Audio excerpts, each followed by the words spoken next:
welcome to a couple day late review. I am Jeff, and Travis is not here today.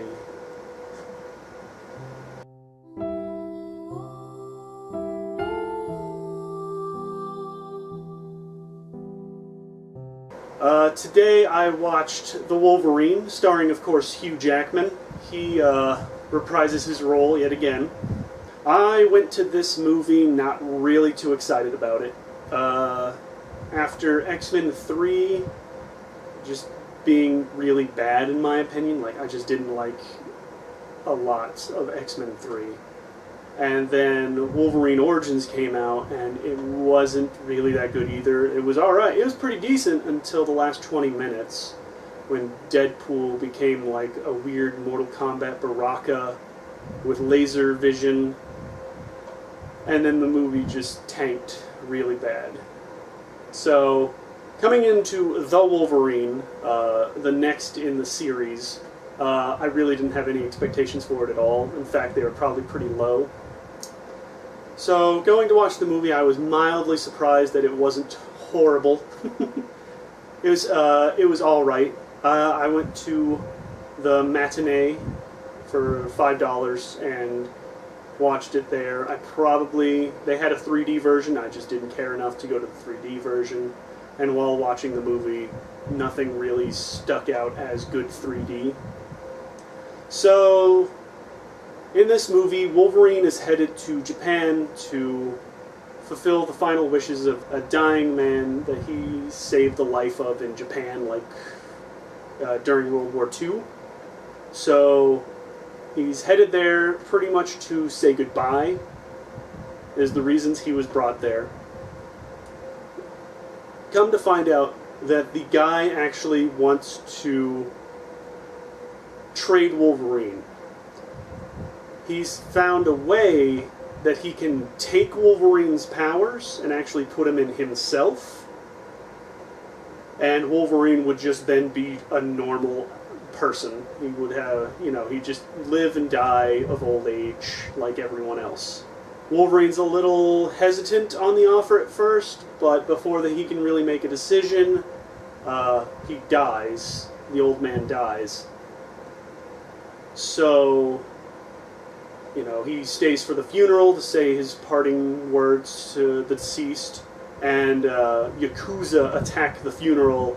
So you come to find out that the granddaughter of the man, Mariko, played by Tao Okamoto, is being targeted by the Yakuza for some reason.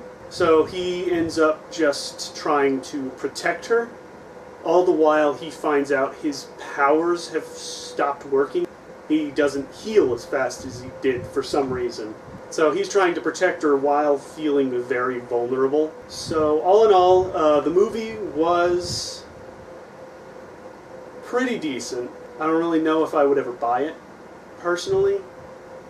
I might. I would probably just to fill that slot in my X-Men movie collection. But other than that, it was pretty decent.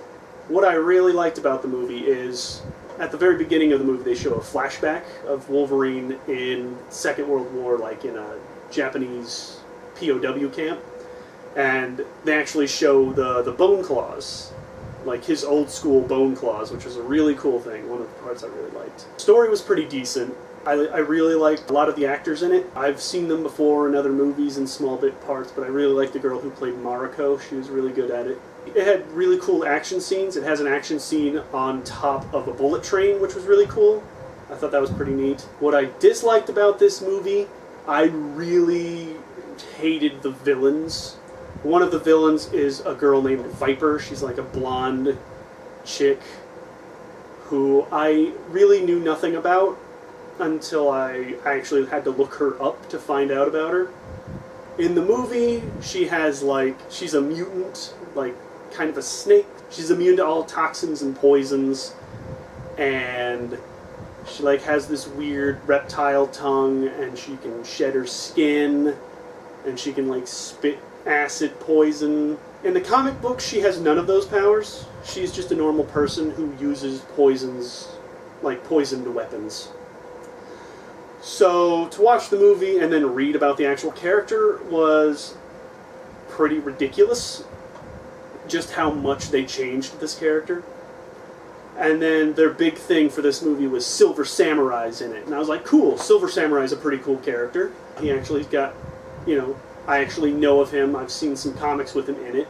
He's just a huge guy in a suit of armor, you know, and he actually is a mutant who has the ability to just cut through almost anything except for like adamantium, like Wolverine's claws and stuff like that.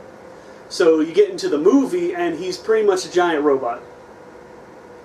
So they go from mutant to giant robot, which was really stupid to me. I saw the previews and I saw the Silver Samurai giant thing, and I was like, and I thought, you know, I was just like, well, it sounds like he's a robot, but it might just be his armor clinking together, because it'd be pretty stupid if he was a robot for no reason whatsoever whenever they actually have a basis for the character in the comic books as a mutant. He's a mutant with mutant powers, and apparently the people who wrote this movie was like, giant robot. It's cooler than a badass mutant that can cut through almost anything.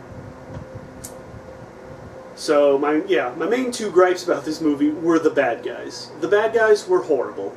They just weren't good in any way. Like, Viper was dumb a lot of the movie. Like, you just know she's evil the moment you pretty much see her. And I just didn't understand a lot of what she was doing. Her powers were dumb. She was dumb. I'm kind of getting a little biased here. But her character was just bad. Just bad. I didn't like it at all. So yeah, like, I liked a lot of this movie, but the main two villains for this movie were just bad. Everything leading up to the fight between all the, you know, the villains at the end of the movie was really good, but then whenever you get to the end of the movie, you're kind of like, I hate these people so much. They were just kind of boring in some ways. And like Viper at one point, for no reason whatsoever, sheds. She like cuts down her face and like rips off skin to reveal her skin, and she does it for no reason. It's just ridiculous. I had no idea why she did half of the things she did in that movie. One really cool thing is after the kind of lackluster boss fights at the end of the movie, the big comic book reveal where they always have stuff at the end of the credits, they had the big thing. And I'm not going to say anything about it. If you want to know about it and you don't want to watch the movie, Google it. Get a message to me. I'll tell you. I don't care. It's really cool, and I'm looking forward to other people watching it so I can talk about the big cool thing at the end of the movie. But like, whenever it comes to like the boss fights between Viper and Silver Samurai, they were just lame. Super lame. Like, I hated those two characters. They were just so dumb. If they would have been more like their comic book counterparts, I would have liked this movie a lot more. Like, way more. But other than those two characters, the movie was pretty good. It was pretty good. Nothing I would really go to movie theaters to watch again. But, you know, maybe if I'm doing an X-Men marathon and I have to watch 3, I don't really want to watch 3, because 3 was pretty bad. But this one kind of tries to make up for it. It almost does. But then the final bosses, the two villains of the movie, were just really put together poorly, in my opinion.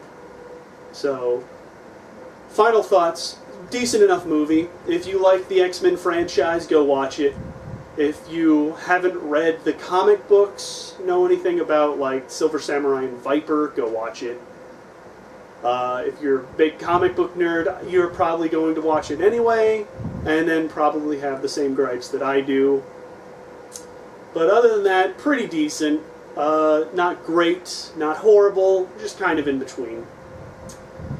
That's been a couple days late review. I'm Jeff. Maybe Travis will be back someday. If not, I'm going to be very alone on this couch.